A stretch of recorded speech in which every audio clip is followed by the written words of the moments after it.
Bismillahirrahmanirrahim. Assalamualaikum warahmatullahi wabarakatuh. Waalaikumsalam warahmatullahi wabarakatuh. Al-Fatihah ila ruhi sayyidina wa habibina wa syafi'ina Rasulillah Sayyidina Muhammad ibn Abdullah sallallahu alaihi wa ala alihi wa ashabihi wa azwajihi wa dhurriyyatihi أن الله يعلي درجاتهم في الجنة وينفعنا بأسرارهم وأنوارهم وعلومهم ونفحاتهم وبركاتهم في الدين والدنيا والآخرة ويجعلنا من حزبهم ويرزقنا محبتهم ويتوفنا على ملتهم ويحشرنا في زمرتهم بالعافية وسلامة لهم الفاتحة. أعوذ بالله من الشيطان الرجيم. بسم الله الرحمن الرحيم. الحمد لله رب العالمين الرحمن الرحيم مالك يوم الدين إياك نعبد وإياك نستعين اهدنا الصراط المستقيم صراط الذين أنعمت عليهم غير المغضوب عليهم ولا الضالين آمين.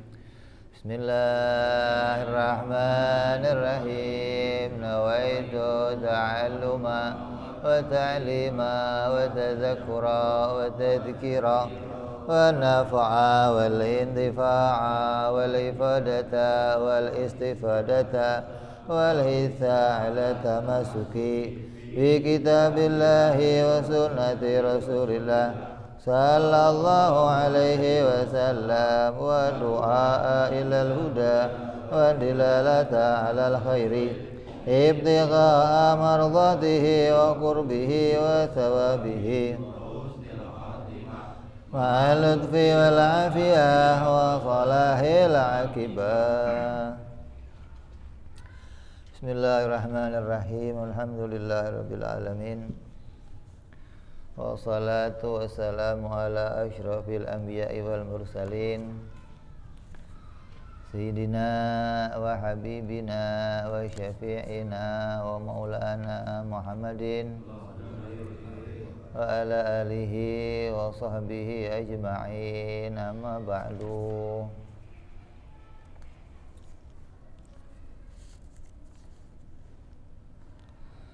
Wala musanniful kitab rahimahullahu wa nafa'ana bihi wa bi'ulumihi fid dharain.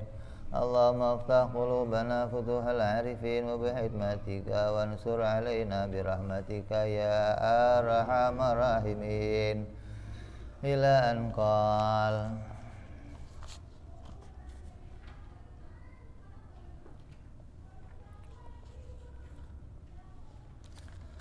masih menjelaskan tentang hukum.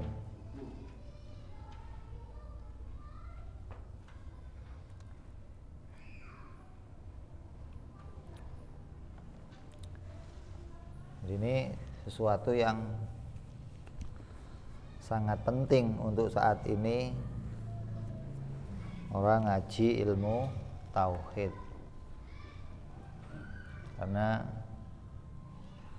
banyak orang mulai menggerogoti keislaman kita dari arah kacaunya pemahaman tentang ketuhanan, salahnya pemahaman tentang kenabian, hingga banyak orang yang keluar dari jalur, keluar dari relnya Ahlus Sunnah wal Jamaah. Makanya kita harus sampai kepada pemahaman yang benar tentang akidah umat Islam yang sesuai dengan akidah Ahlus Sunnah wal Jamaah. Maka ngaji tauhid itu tidak lepas pedomannya apa? Mau mengenali yang wajib bagi Allah, yang mustahil bagi Allah, dan yang jaiz bagi Allah. Begitu pula yang wajib bagi para nabi, yang mustahil bagi para nabi, dan yang jaiz bagi para nabi. Maka sebelum masuk di dalam mengenali sifat-sifat Allah, kita diperkenalkan dulu untuk mengetahui apa itu wajib, mustahil, dan jaiz. Biar kamu ngerti, oh Ada yang namanya wajib bagi Allah, ada wajib bagi Rasul. Jangan ngertinya cuma wajib pada umat Islam aja. Karena di dalam hukum kemarin sudah kita jelaskan ada 3 macam hukum. Ada hukum syar'i, ada hukum adi, ada hukum akli. Kenapa dijelaskan dulu? Biar kamu ngerti bedanya antara hukum yang satu dengan hukum yang lain. Karena nanti di dalam tiap-tiap hukum itu ada ketetapan yang namanya sama, wajib juga. Hukum syar'i punya wajib, hukum akli punya wajib. Hingga nanti ketika kita bicara wajib, di dalamnya kamu nggak nanya lagi ini wajibnya wajib apa, Bib? Wajib hukum syar'i atau wajib hukum akli gitu loh. Biar kamu jelas nih. Artinya yang mau menghubungkan ini, yang mau menetapkan ini siapa? Apakah syar'i ataukah akli? Maka kita jelaskan itu lebih dulu. Kemarin sudah kita bahas hukum syar'i adalah menghubungkan sesuatu atau menolak sesuatu yang hakimnya itu adalah seseorang. Siapa saja boleh, mau itu Allah, mau itu negara, mau itu kepolisian. Ketika mereka bikin sebuah undang-undang, kalau pada negara, kalau pada Allah namanya syariat, sebuah ketetapan atau menghubungkan sesuatu dengan sesuatu. Terus hukum adi, hukum syar'i ada berapa? 5, wajib, haram, sunnah, makruh, mubah. Nah, hukum syar'i bedanya apa? 5 ini wajib, haram, sunnah, makruh, mubah tidak bisa berlaku kalau enggak ada 5 yang berikutnya. Apa 5 berikutnya? Syarat, sabab, sah, batal, mane. Artinya wajib sholat, akan ditanya kapan wajibnya. Masa sholat wajib, pokoknya sholat aja? Ya nggak bisa. Oh, sholatnya wajib kapan? Oh, duhur, ketika matahari di tengah geser, maka kamu wajib sholat. Kalau sekarang wajib nggak sholat duhur? Nggak wajib loh, nggak ada matahari gimana? Artinya kamu nggak diwajibkan sholat duhur sekarang. Kenapa? Nggak ada sababnya. Sebabnya sholat duhur apa? Masuknya waktu. Sababnya puasa apa? Ya masuk 1 Ramadan. Gitu loh. Sababnya maghrib apa? Masuk. Kalau nggak ada masuk waktu gimana mau diwajibkan? Jadi wajib, sunnah, haram, makruh itu tergantung pada peletakan namanya. Yang meletakkan siapa? Ya hakimnya atau Allah Subhanahu wa ta'ala. Kalau yang bikin undang-undang negara, yang meletakkan siapa? Ya negara. Kalau yang bikin undang-undang polisi, yang meletakkan siapa?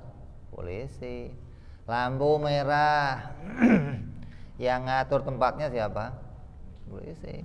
Sini mau dipindah, besok ke sono mau di... Itu undang-undang atau syar'i. Kalau hukum adi ada 4. Hukum adi itu sama, menghubungkan sesuatu dengan sesuatu yang hakimnya siapa?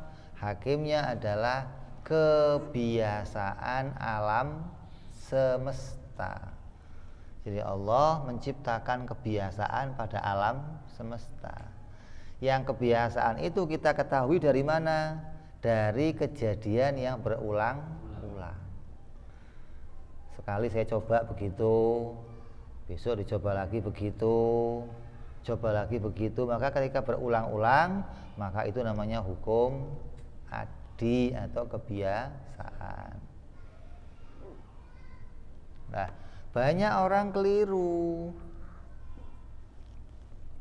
yaitu terkadang mereka memutuskan sesuatu dengan akal, tapi yang dijadikan pedoman, yang dijadikan peletakan hukum adalah hukum adi. Kayak begini, api bergandengan dengan panas, itu wajib nggak?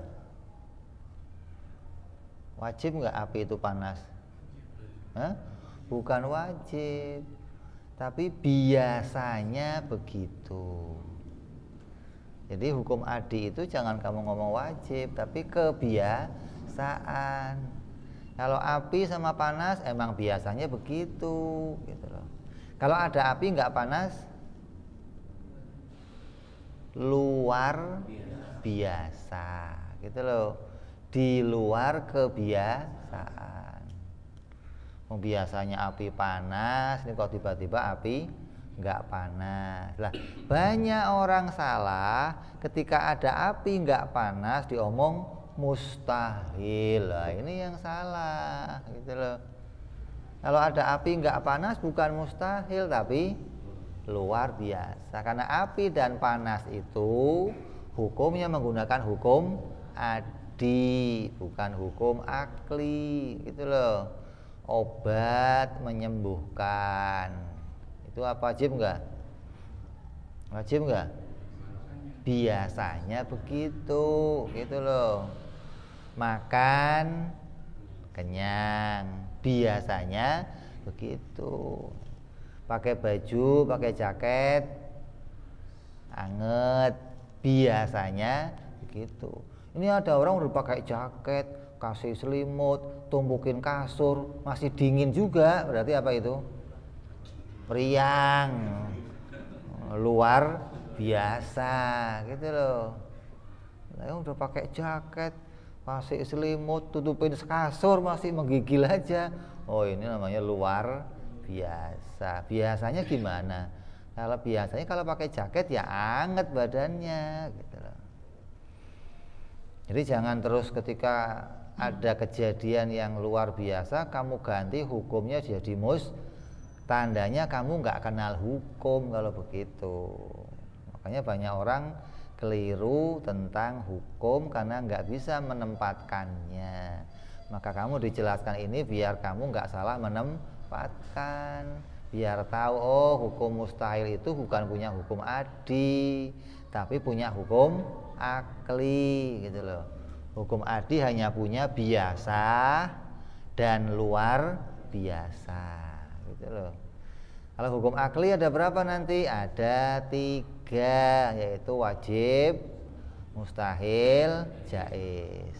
Nah, hukum akli yang bagaimana? Hukum akli itu adalah hukum atau ketetapan atau hubungan sesuatu dengan sesuatu atau penolakan sesuatu pada sesuatu yang tidak diletakkan oleh seseorang, gitu loh, dan tidak karena kebiasaan.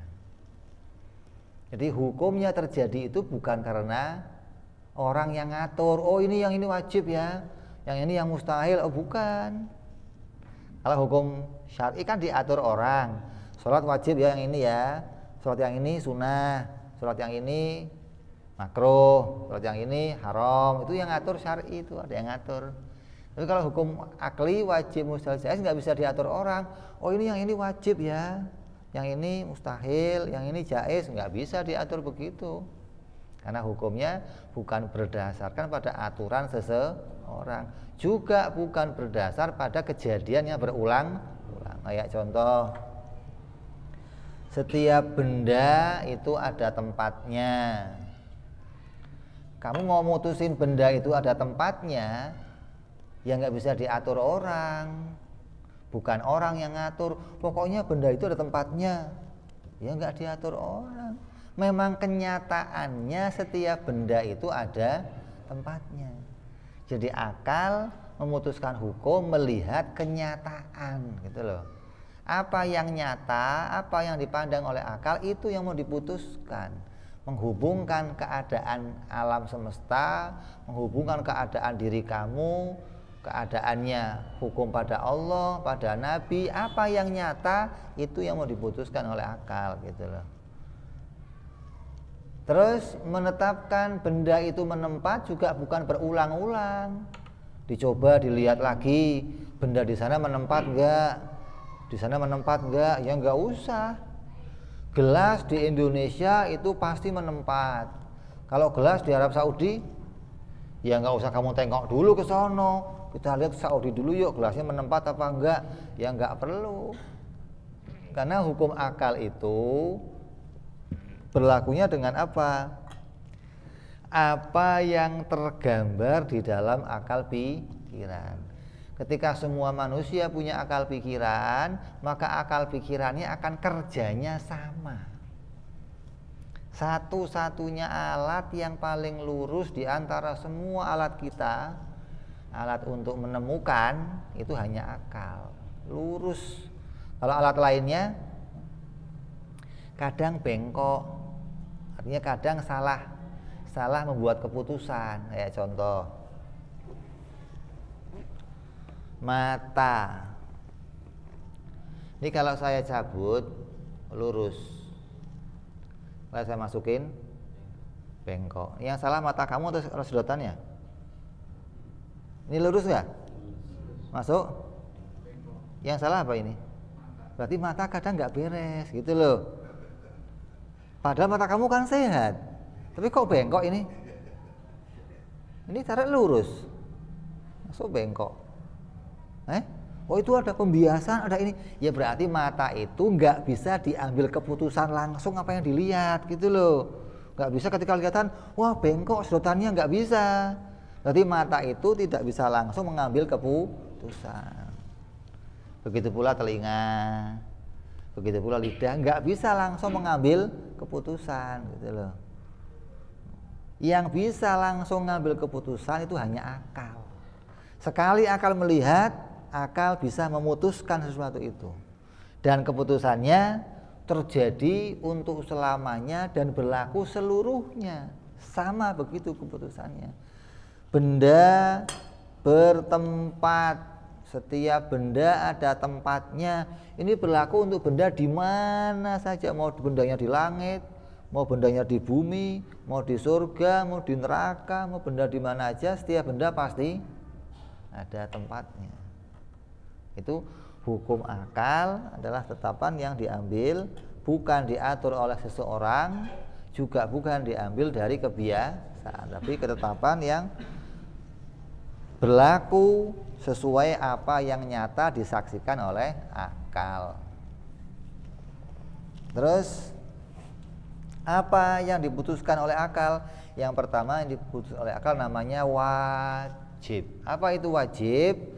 Wajib adalah sesuatu yang tidak mungkin tiada, fal wajibu huwaladzi la yumkinu adamuhu. Wajib itu sesuatu yang tidak mungkin tiadanya, disebut namanya wajib. Nggak mungkin tiada itu bagaimana? Baik itu dipikir oleh akal ketika ditunjukkan hal itu diomong tiada, kata akal, akal nggak bisa menggambarkannya. Akal itu kerjanya membuat gambaran. Kayak papan tulis. Papan tulis itu kerjanya buat apa? Gambar. Bisa gambar apa? Gambar apa aja bisa. Mau gambar mobil bisa, mau gambar orang bisa, mau gambar rumah bisa. Bisa nggak? Pikiran kamu? Bisa nggak kamu bayangin rumah? Berarti bisa gambar rumah namanya, gitu loh. Bisa nggak kamu bayangin mobil? Berarti pikiran kamu itu sama kayak papan tulis. Bisa untuk menggambar apa saja. Bayangin cewek bisa? Paling bisa. Lo cepet banget kalau begitu. Ya, berarti pikiran kamu itu untuk menggambarkan sesuatu lah. Sesuatu yang wajib yang bagaimana? Yang ketika digambar oleh akal tidak bisa digambarkan tiadanya, gitu loh. Akal hanya bisa menggambar sesuatu itu pasti adanya, tidak mungkin ditemukan tiadanya. Kayak apa? Contohnya wujudnya Allah, zatnya Allah, adanya Tuhan. Akal yang sehat nggak bisa mengatakan Tuhan itu nggak ada, nggak bisa. Suruh membenarkan, oh saya percaya benar Tuhan itu nggak ada. Itu akal yang sehat nggak bisa ngomong begitu, nggak bisa. Jadi caranya ada dua, tidak tergambar di akal atau tidak dibenarkan oleh akal, gitu loh. Jadi kalau ada orang naik sama kamu, Tuhan itu nggak ada loh, kamu nggak akan percaya. Oh, nggak mungkin Tuhan kok nggak ada. Nah, Tuhan nggak ada, ini yang bikin siapa? Kamu akan menolak ketika ada orang ngomong Tuhan itu nggak ada. Atau ketika pikiran kamu terlintas setan ngomong, yuwaswis fi sudurinas minal jinnati wanas, dibisikin Tuhan itu nggak ada. Akal kamu akan menolak, nggak mungkin. Tuhan kok nggak ada, itu nggak mungkin. Ini antara bagaimana kamu menolak pendapatnya orang lain yang kamu nggak bisa membenarkannya. Dasarnya apa? Nggak tergambar di pikiran manusia kalau Tuhan itu tidak ada. Berarti adanya Tuhan wajib. Apa itu wajib? Tidak pernah ditemukan tiadanya. Jadi ada terus, kalau mau diomong begitu, gitu loh.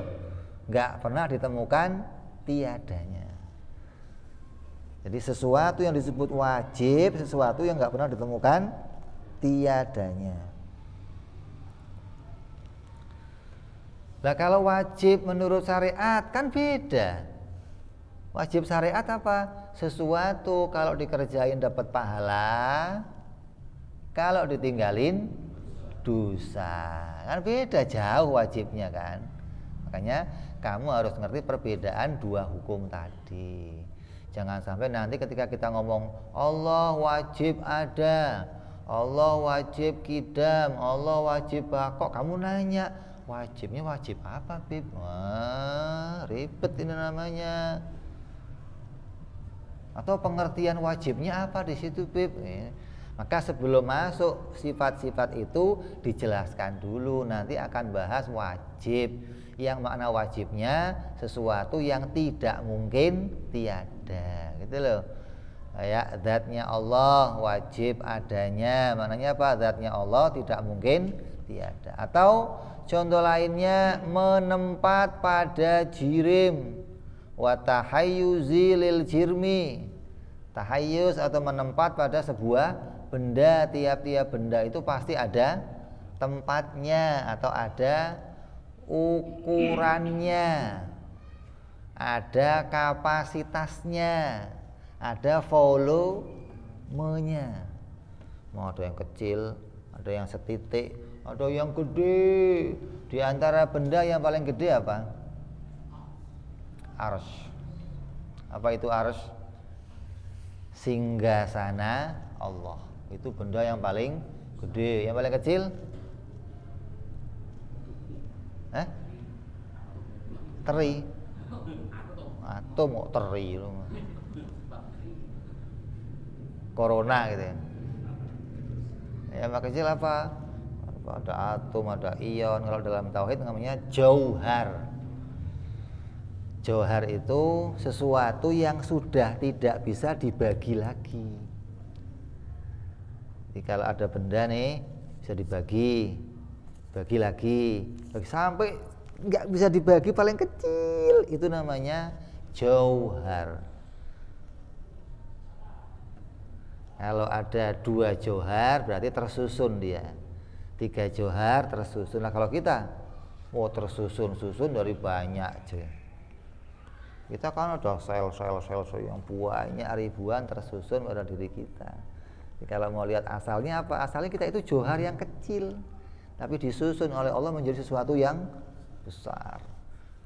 Yang susunannya paling besar apa? Singgasana. Itu susunan yang paling besar. Nah, setiap benda itu pasti punya tempat. Ini anak kecil juga ngerti. Jangankan kamu yang tua, kalau kamu yang tua nggak ngerti ya kamu kebangetan namanya. Wong anak kecil aja ngerti, kamu yang tua nggak ngerti. Anak kecil kamu tanya, nak tolong ambilin bapak helm. Apa nanyanya? Lah, mesti nanya begitu. Di mana helmnya pak? Ya kan? Tolong ambilkan sepatu bapak. Di mana pak? Karena dia tahu tiap benda pasti punya tempat.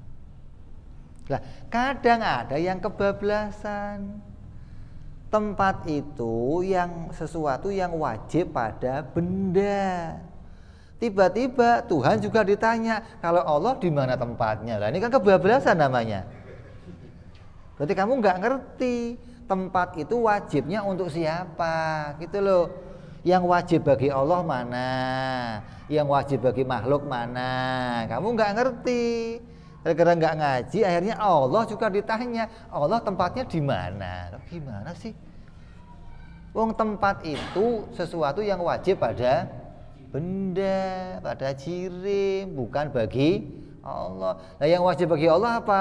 Wajib wujud, wajib qidam, wajib baqo. Nanti kita terangin satu-satu tuh. Ya, jadi jangan salah menempatkan wajib hukum yang pada Allah tiba-tiba dinisbatkan pada makhluk, atau yang bagi makhluk dinisbatkan kepada Allah. Wa tahayyuzi lil jirmi ay mumana'atihi alal qadril ma'hud minal faraghi ay man'i kal ghair min ayyahulla fi makanika. Menempat itu dijelaskan di sini adalah tertahannya suatu benda pada ruangan yang berukuran tertentu. Benda yang mengisi ruangan yang tertentu, gitu loh. Benda mengisi suatu ruangan dengan ukuran yang tertentu yang diambil antara ruang hampa. Maksudnya apa itu? Kita ambil, kita batasin yang Allah ciptakan itu, kita batasin antara langit dan bumi. Berarti antara langit dan bumi ini ruangan yang diisi oleh setiap benda. Ya, nggak ada yang di atas arsy, nggak ada yang di bawah bumi, nggak ada. Di arsy itu paling tinggi, bumi paling bawah. Ini gambarannya ini. Kalau mau dipakein ruangan ini ya ini plafon rumah, atap sama lantai, gitu loh. Semua barang kamu yang kamu masukkan rumah mesti kamu tempatkan di antara bawahnya plafon, di atas lantai, ya kan? Kecuali antena TV kamu letakkan di bawah apa? Plafon, di atas lantai. Berarti setiap barang kamu itu mengambil ruangan seukuran dirinya di antara plafon dan lantai. Mau itu di pojok sana, di pojok sini, mesti mengambil ruangan antara ini. Ketika kamu isi dengan penuh, maka antara lantai dan atas itu akan penuh benda-benda yang mengambil ruangan, yang mengisi ruangan itu. Itu yang dimaksud dengan bertempat. Menurut ahlu sunnah begitu. Bertempat itu adalah menempati ruangan, mengisi ruangan secukup dirinya sendiri. Beda dengan bertempat menurut Mu'tazilah. Beda bertempat menurut filsafat. Apa itu bertempat menurut filsafat? Bertempat menurut filsafat itu nempelnya sesuatu dengan sesuatu. Nah, ini bertempat. Kaca tutup ini menempat di mana? Kata mereka di atas meja, gitu loh.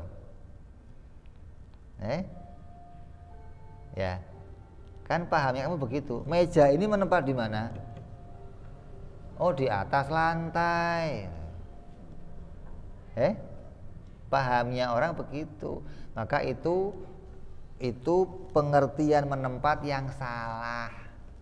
Menempat yang mau kita pahami nggak begitu.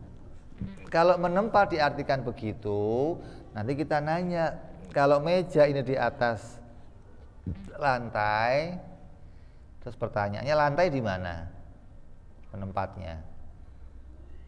Di atas tanah. Tanah di mana menempatnya? Di atas bumi. Bumi di mana? Di awang-awang nggak menempat gitu. Nah, akhirnya begitu nanti. Karena menempat itu harus nempel sesuatu dengan sesuatu. Berarti kalau bumi nggak nempel, berarti dia nggak menempat dong kalau begitu. Kalau yang menempat itu harus nempel sesuatu dengan sesuatu, baru menempat. Nah kalau bumi, lain nempelnya dengan apa? Berarti nggak menempat kalau begitu. Kalau menempat diukur harus nempel, berarti nanti bumi nggak menempat gitu loh. Maka kita mengukur menempat itu nggak urusan nempel atau nggak nempel. Ketika dia itu punya ukuran, punya ruangan pada dirinya, berarti dia menempati ruangannya sendiri. Di mana ruangannya? Antara langit dan bumi gitu loh. Mau di pojok sono kek, mau di pojok sono, yang penting antara langit dan bumi lah tempatnya gitu loh. Nah kalau Allah, ya Allah mustahil bertempat. Allah mustahil mengambil suatu ruangan. Kalau Allah menempati suatu ruangan berarti dia terbatas. Dibatasi oleh sesuatu. Karena setiap benda itu pasti dibatasi oleh sesuatu. Apa batasnya? Ya ruangannya sendiri itu batasnya. Ada yang segini, ada yang segini, ada yang itu batas untuk dirinya sendiri. Itu contohnya wajib yang lain, itu wajib bertempat. Tiap-tiap benda pasti ada tempatnya. Terus yang lain lagi apa contohnya?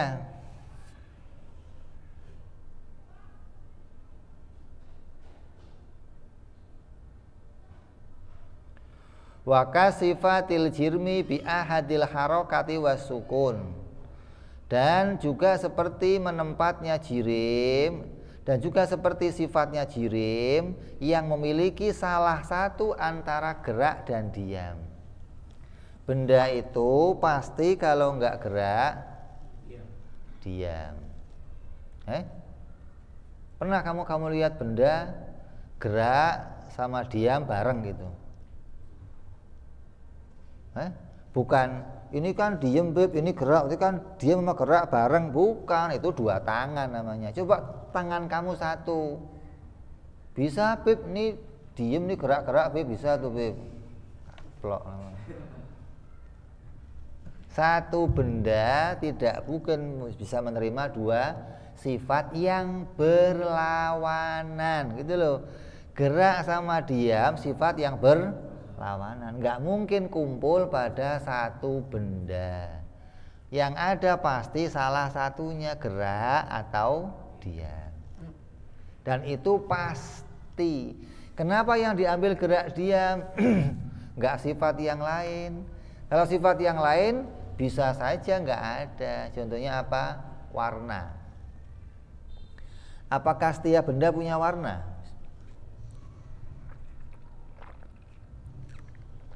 Punya nggak? Setiap benda punya warna nggak? Lu nyiumin apa? Setiap benda punya warna nggak? Oh.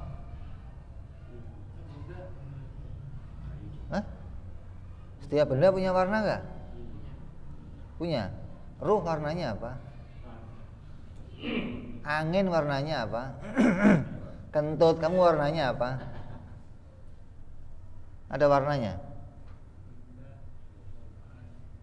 Kentut benda bukan? Benda itu di ilmu sekolahan apa aja? Padat, cair, gas. Kentut gas bukan? Ada warnanya. Berarti benda bukan? Berarti benda nggak harus berwarna. Yang pasti pada benda apa? Gerak atau diam. Mau itu padat, mau gas, mau cair, kalau nggak gerak, diam.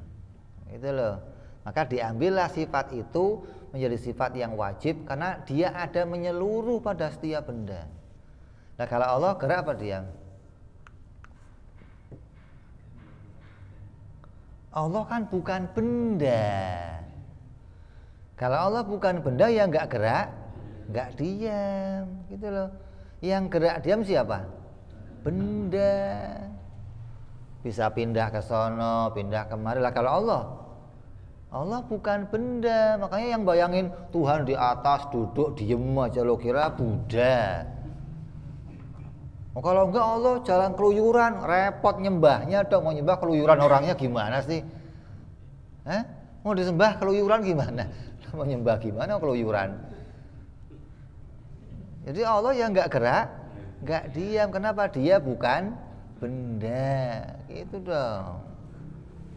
Makanya kita mau bantah nih paham-paham yang keliru, yang mengatakan Tuhan di atas, Tuhan di mana-mana. Tuhan kok di mana-mana? Kan banyak banget berarti. Turun ke bumi, turun berarti kan gerak.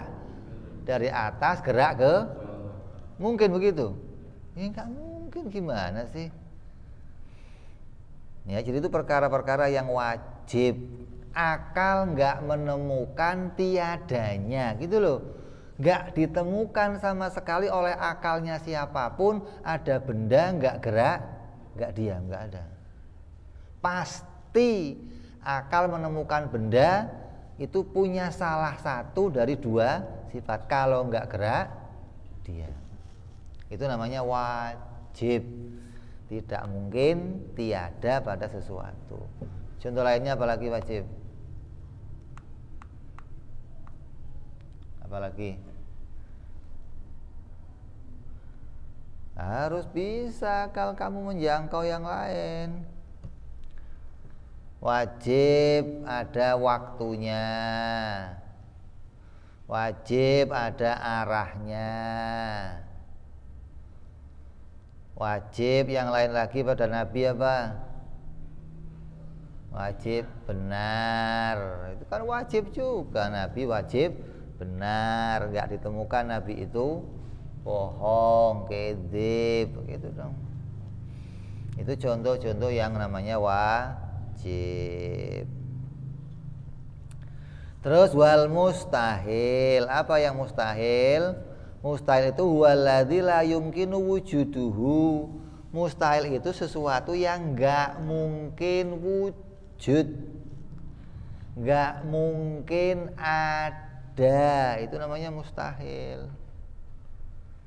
Sesuatunya itu enggak akan dijumpai adanya, enggak akan. Dijumpainya apa? Tiadanya. Contohnya apa? Kasyariki lillah, seperti sekutu bagi Allah. Ada enggak? Sekutu bagi Allah ada enggak? Ada enggak? Tuhan punya sekutu enggak? Ada enggak sekutu bagi Allah? Sekutu itu apa? Hah? Sekutu itu Amerika sekutunya mana? Hah? Teman. Ada sekutu Tuhan ada? Musuh yang nggak ada, teman nggak ada, lawan nggak ada, anak nggak ada, istri nggak ada. Mustahil ada sekutu bagi Allah. Artinya apa mustahil? Tidak akan ada untuk selama-lamanya. Gitu. Namanya Jadi mustahil itu sesuatu yang nggak akan pernah muncul. Kalau bisa muncul namanya apa? Jaiz, bukan mustahil. Kayak contohnya apa? Api dipegang nggak panas, bukan mustahil. Kenapa? Karena terjadi, ada orang pegang api nggak panas. Kalau nggak percaya, gua aja ke Banten lo. Ada di Banten, panas nggak? Nah, berarti mustahil nggak? Hah? Enggak. Kalau mustahil gimana? Nggak akan terjadi. Semuanya orang yang pegang api pasti terbakar. Itu namanya wajib kalau begitu. Lah kalau ada orang pegang api nggak panas, nggak akan terjadi, baru namanya mustahil. Nyatanya ada kok orang pegang api nggak panas, malah nggak dipegang, dikolok-kolok.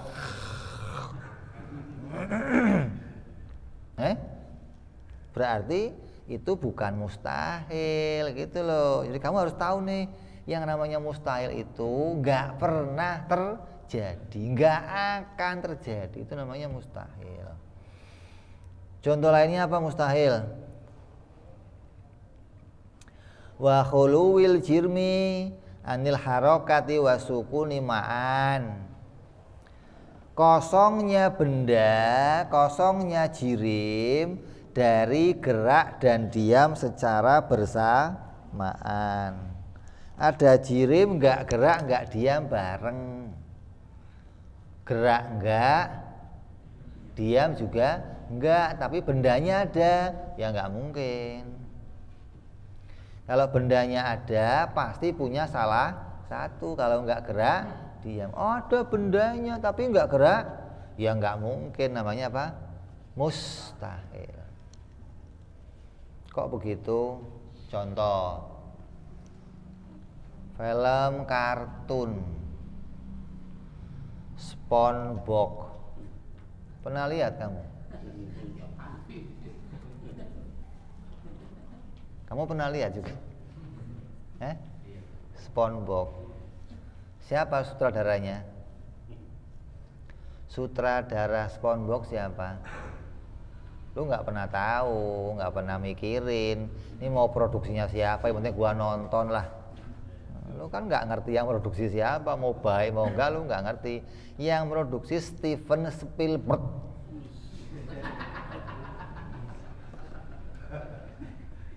Sutradara terhebat itu. Coba kamu ngomong sama sutradaranya, tolong bikin SpongeBob yang nggak gerak, nggak diam. Coba, tolong dah. Lu bikin sekali adegan, sekali aja adegannya SpongeBob dalam kondisi nggak gerak, nggak diam. Bisa nggak coba? Bisa nggak? Ya nggak bisa. Artinya apa? Digambar aja nggak bisa, apalagi kenyataan gitu loh. Dihayalkan aja nggak bisa gitu loh. Kan yang namanya hayalan apa aja bisa muncul. Coba munculkan hayalan kamu, ada SpongeBob nggak gerak, bisa? Itu namanya mustahil gitu loh. Jadi mustahil itu nggak bisa digambarkan sama sekali, nggak bisa, itu namanya mustahil. Kalau masih bisa digambarkan, jaiz namanya, bukan mustahil. Apalagi bisa terjadi, itu bukan mustahil namanya. Bisa terjadi kok mustahil. Terus ada benda tapi nggak ada tempatnya, itu juga hukumnya mustahil. Jadi kamu itu nggak bisa dibohongi. Kalau akal kamu sehat, kamu nggak bisa dibohongi. Gua tadi ngelihat mobil bagus banget. Di mana? Nggak di mana-mana. Lu gila apa? Nggak di mana-mana, ada mobil bagus nggak di mana-mana. Anak kamu gituin juga, bapak udah gila kayaknya. Nak, ambil helm nak. Di mana pak? Nggak di mana-mana nak. Dilihat mana? Kok nggak di mana-mana? Terus ngambilnya gimana pak? Bapak ini gila aja. Karena setiap benda pasti ada tempatnya. Itu namanya apa? Mustahil. Terus Nabi bohong. Hukumnya apa? Mustahil. Ya, jadi Tuhan tiada, itu hukumnya mustahil. Tuhan buta, hukumnya mustahil. Itu nggak akan pernah terjadi. Jadi wajib kamu sudah ngerti, mustahil udah ngerti, tinggal jaiz. Apa wal jaizu huwaladzi yumkinu wujuduhu wa adamuhu. Mustahil jaiz itu yang terakhir adalah sesuatu yang mungkin saja adanya dan juga mungkin saja tiadanya. Contohnya kayak apa? Zaid diberitakan, Zaid itu punya anak. Kalau kamu dapat berita begitu gimana? Kamu dikasih berita, si Zaid sekarang udah punya anak loh. Yang kamu tampilkan sikap kamu apa? Ya boleh-boleh aja Zaid punya anak. Atau sebaliknya, kesian loh, Zaid udah 10 tahun kawin belum punya anak. Ya boleh-boleh aja. Itu namanya jaiz gitu loh. Punya anak ya boleh, nggak punya anak boleh. Itu loh. Namanya apa? Jaiz. Terjadi besok langit hujan, boleh. Panas, boleh. Itu namanya jaiz. Sesuatu yang wujudnya itu mungkin saja, tidak wujudnya juga mungkin saja. Kalau yang tadi kan enggak, wajib wujudnya itu harus, tiadanya enggak pernah terjadi. Kalau mustahil, tiadanya itu harus, wujudnya enggak pernah terjadi. Kalau jaiz, wujudnya boleh saja terjadi, tiadanya juga boleh terjadi. Itu namanya jaiz, gitu loh. Apa contohnya? Di sini contohnya yang serem langsung ini. Contohnya jaiz nadhari itu sebenarnya. Jaiz yang harus dipikir, karena jaiz juga ada yang dipikir dan enggak dipikir. Kata'dzibil muti' allazi lam ya'sillaha ta'ala tarfata ain.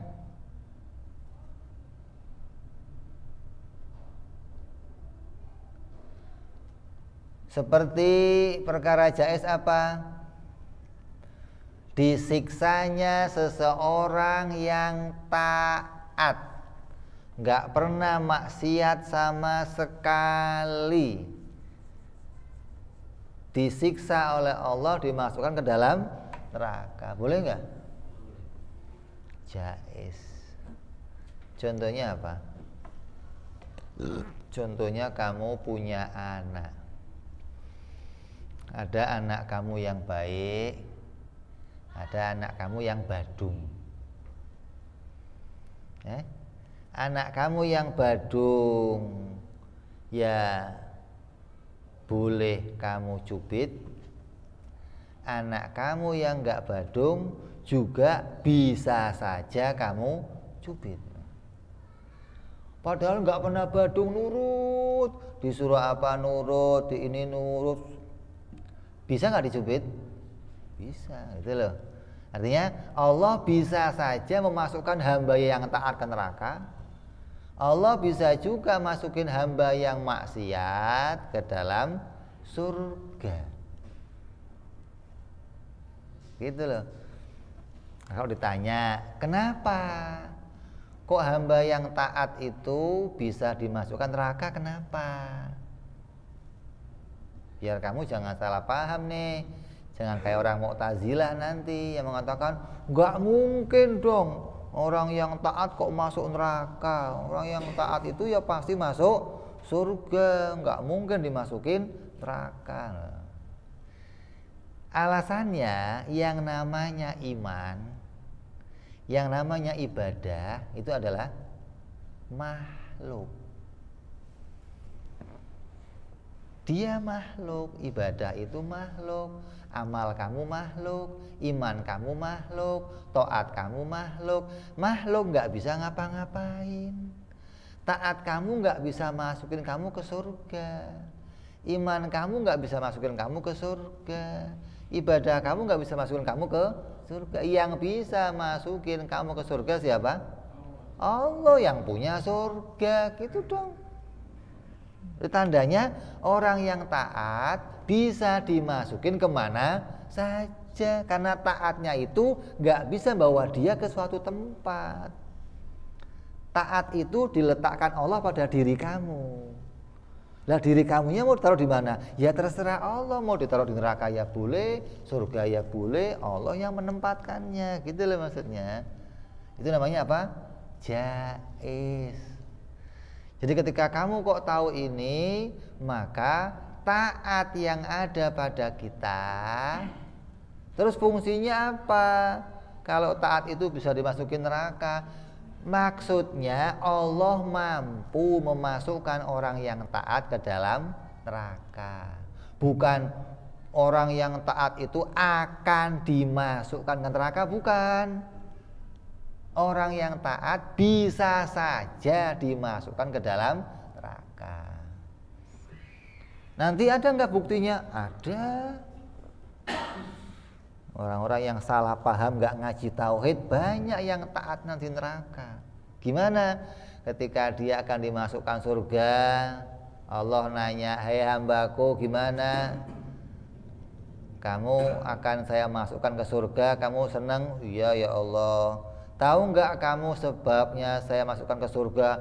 "Tahu ya Allah, kan amal saya banyak ya Allah." "Ya, saya udah biasa sholat ya Allah, haji saya bolak-balik setahun 2 kali malah ya Allah, haji setahun 2 kali." Maka ketika dia berkata begitu, kata Allah, "Kamu masuk surga karena rahmatku." "Enggak mau ya Allah, kan saya udah ibadah.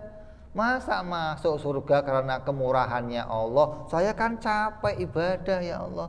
Saya mau masuk surga karena ibadah saya, taat saya, amal saya." "Oh begitu, ya sudah, hitung." Malaikat dihitung berapa tahun dia ibadah, berapa tahun dia sholat, berapa tahun dia puasa, jumlah, udah masukin surga sejumlah ibadah dia, setelah itu masuk neraka.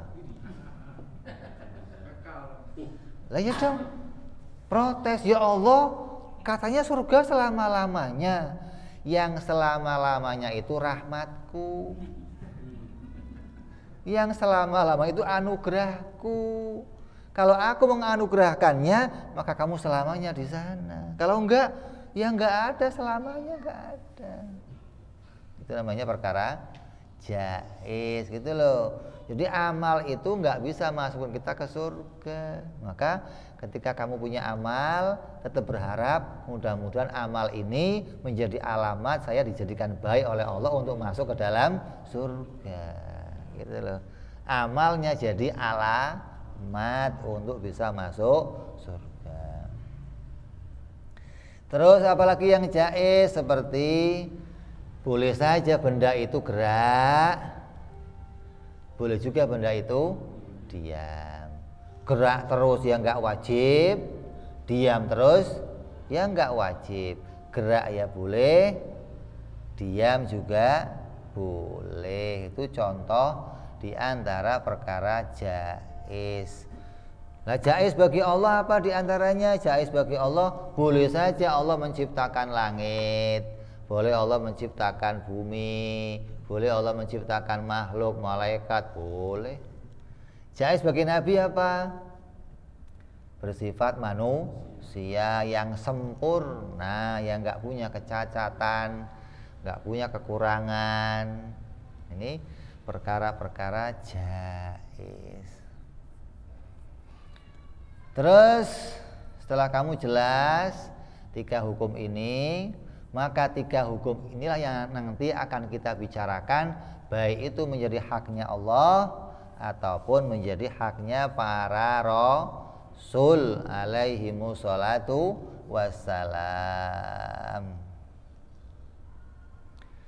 Kata musannif, fa ajwibatuhu ay ba'dal ihwani ila dzalika ay kat birrisalah faqultu wa billahi taufik.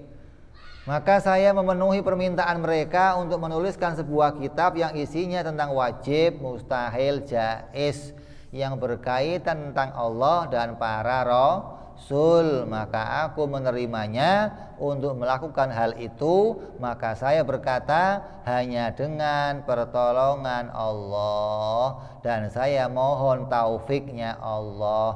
Apa itu taufik? Apa taufik itu? Khalaqat ta'ah. Taufik itu dimudahkan oleh Allah untuk melakukan ketaatan, itu taufik namanya. Ada orang Islam tapi belum mau sholat, namanya apa? Dapat hidayah, belum dapat taufik. Jadi ada hidayah, ada taufik. Hidayah petunjuk tentang keislamannya, kenal Allah. Kalau taufik, mudahnya dia ngelakuin sholat, ibadah, itu dapat taufik dari Allah. Kayak kita ngaji di masjid ini bagian dari taufiknya Allah Subhanahu wa ta'ala. Dimudahkan kita melangkah kemari, ngaji kemari, yang mudah-mudahan pengajian ini membawa kita bertambah iman kita, bertambah keyakinan kita, hingga kita jadi orang-orang yang tambah ma'rifat kepada Allah Subhanahu wa ta'ala. Insyaallah kita sambung yang akan datang bicara tentang yajibu ala kulli mukallafin ayya'rifa ma yajibu fi haqqi ta'ala wa ma yastahilu wa ma yajuzu, wallahu a'lam bishawab. Wa ila hadratin nabi. Fatihah. A'udzu billahi minasyaitonir rajim. Bismillahirrahmanirrahim. Alhamdulillahirabbil alamin arrahmanir rahim maliki yaumiddin.